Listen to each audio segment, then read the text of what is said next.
day and welcome to Alena Media TV. We are broadcasting from Toronto, Canada. I am Elsa Abraham. Kindly take note of our weekly activities and satellite channel. On Mondays, we'll report on COVID-19. Tuesdays, we'll bring you African history. Wednesdays are African news. Thursdays is entertainment. Friday is editorial. Saturday is entertainment. And Sundays are your say. Our satellite broadcasting has begun. Kindly take note of our satellite channel frequency. Now sat vertical 12728. Symbol rate 27500. FEC 5/6. We'll bring you more details after this short break. Kindly stay with us.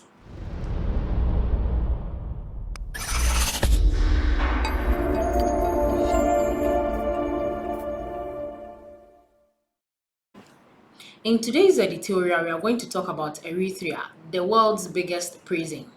Eritrea is a small country whose government inflicts extraordinary horror on its people. A report from Human Rights Watch describing this 21st century African form of authoritarian ultranationalism characterized by dictatorial power, forcibly suppression of opposition, as well as strong regimentation of society and of the economy, deserves quoting at length. There's no freedom of speech, no freedom of movement, no freedom of worship, and much of the adult male and female population is conscripted into indefinite national service where they receive a broken wage. Dissent is not tolerated.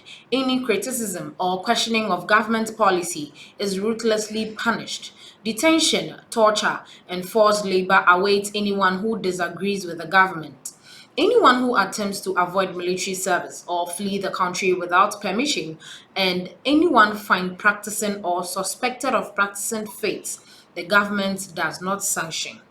This is a tragedy not just for the 4 million people who live in Eritrea and the many who have fled, because despite its size, it is leading source of refugees, but for everyone who campaigned the Eritrean cause during its great struggle for freedom. For 30 years, Eritreans fought their Ethiopian oppressor first, Haile Selassie, and then Mengistu's brutal communism at the cost of tens of thousands of lives. Their cause was described movingly by Thomas Kennelly in his book Towards Asmara. When independence came in 1993, there seemed to be every prospect of success under a democratic constitution of a charismatic president, Isaias Afwerki. Instead, he has led his country into a brutal state of armed readiness, gripped by the possibility of war with Ethiopia. As many reports show, the regime exploits its border dispute to sustain its terror. It could be settled. A UN commission has proposed a solution, but all dissent in Eritrea has been silenced. Members of the so-called G15 group inside the ruling party, who called for democratic bodies to return, vanished into the country's network of secret prisons in 2001. Many detainees are kept in the desert, some underground or in shipping containers. Torture is ubiquitous. Border guards have orders to shoot to kill. Can the world do anything to end Eritrea's misery? The country has bad relations with all its neighbors apart from Sudan, like North Korea or Burma. It has turned from the world. International agencies have mostly been expelled. It does not listen to protest.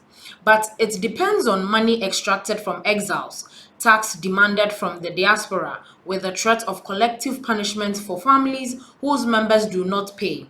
In 2003, the report says the Eritrean embassy in London raised over 6.2 million US dollars. Choking off this supply might force some improvement.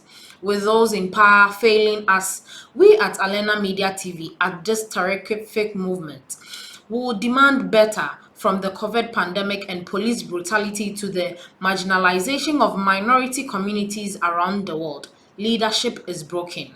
Devoid of the humility and exclusivity we so desperately need, leaders are gambling with public health, safety, and the future of younger generations. Lacking in honesty and transparency, poor at crisis management, and given to narcissism. Our leaders unapologetically prioritizes serving themselves over the people they are elected to serve. We have to make them raise their game. That's why Alena Media TV is here to serve the people. As an open, independent news organization, we expose the incompetence and indifference of those in power without fear and truth. Our journalism is free from commercial bias. This makes us different.